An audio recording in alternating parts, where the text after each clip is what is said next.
ပြောရင်တော့လေတခုရှိတယ်ဗျအဲ့ဒါဘာလဲဆိုကျွန်တော်အဲ့ဧည့်သည်နဲ့သွား2 နာရီ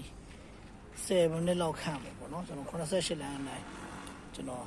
ဒီကျွဲဆက်ရမကိုမောင်းနေတာ88ကျွန်တော်တို့ဒီဥပွားကုန်းကျော်မီးပွိုင်းခေါ်မှာပေါ့နော်စကိုင်းလမ်းဝဲမီးပွိုင်းခေါ်မှာပေါ့အဲ့ဒီမီးပွိုင်းကိုကြော်ချင်းမှာပဲကျွန်တော်ရှေ့မှာကား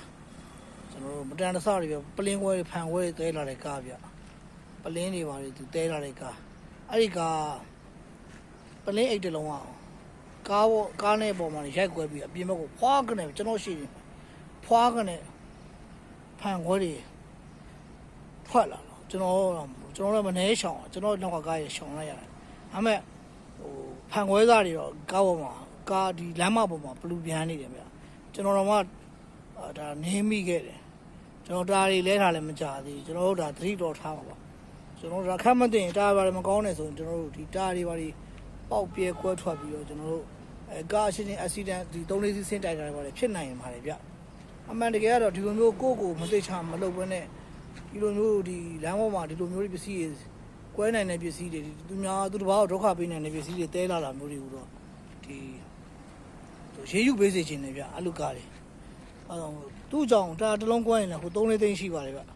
သူ့ရဲ့ family နဲ့တက်နေပြီလို့တာယာတွေများမကောင်းတော့လို့ကြေသွားတာတော့ပေါက်သွားတာတော့ဆိုရင်လဲရမယ်ဆိုတာတလုံး3-4သိန်းရှိပါတယ်ဗျနော်ဒါအောင်မောင်းနေသူရဲ့တာဝန်ယူမှာမဟုတ်ပါဘူးဗျတကယ်လို့များအဲ့နာမှာဒီတားတွေရုံတိုင်းကိုကွဲထွက်သွားပြီးသူ့ဟာနင်းပြီးတော့ဖန်ခွဲသားတွေနင်းမိပြီးတော့ကျွန်တော်တို့ကားအက်ဆီဒန့်ဖြစ်မယ်ဆိုလည်းတွေးခွင့်စရာပါဗျနော်3-4စီးစင့်တိုင်နေတဲ့အနေထားပါနော်အခုဒီတော့ကျွန်တော်တာယာကိုကျွန်တော်ကြည့်ရတော့နင်းမိပြီမဲ့ဟိုအောက်ထက်တီတော့ပေါက်သွားတာမျိုးတော့မတွေ့ဘူးခင်ဗျဒါလေးလုံးလဲထားတာမကြသေးဘူးဟုတ်ကဲ့အဲ့ဒါမျိုးပြောချင်တာကတော့ဒါကလေးမတာယာကြီးများလဲဟိုကွဲပြီးလဲရမယ်ဆိုမချောင်ဘူးခင်ဗျ3-4သိန်းတုံးစီကမ်းမဲ့ဗျမ်းပရာတွေဒီလိုလိုတွေပတ်ဆိုင်ရပြီးတော့တင်တဲ့ကားသမားတွေအကြောင်းမို့တော့တကယ်ဟိုအက်ဆီဒန့်များဖြစ်ခဲ့ရင်ဟိုတာတွေများကွဲခဲ့ရင်ကျွန်တော်တို့နင့်နာဆုံးရှုံးသူတွေဘက်ကအရန်ခံခတ်ပါတယ်ဗျဒါကြောင့်အဲ့လိုတွေစီးမဲ့ကမ်းမဲ့ကျွန်တော်တို့ဟုတ်လားပလတ်စတစ်ဖန်ပလင်းတွေတဲတာတွေအနေဖြစ်နိုင်တဲ့ပစ္စည်းတွေတဲလာတာတွေကျွန်တော်တို့အများပြည်သူသွားတဲ့လမ်းပေါ်မှာတဲရမျိုးတွေကိုတော့တာစီအေးအေးယူပေးစေချင်ပါတယ်ဗျာနော်ဒါလေးတွေဒါသိဖို့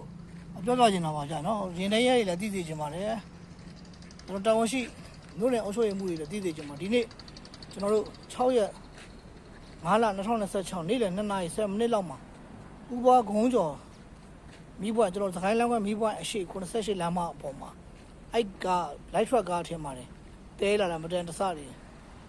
ဒီဖန်ပလင်းတွေပါဗျဖန်ပလင်းကိုထပ်ပြီးတော့လမ်းမပေါ်ဖွာထွက်တာပါဗျနော်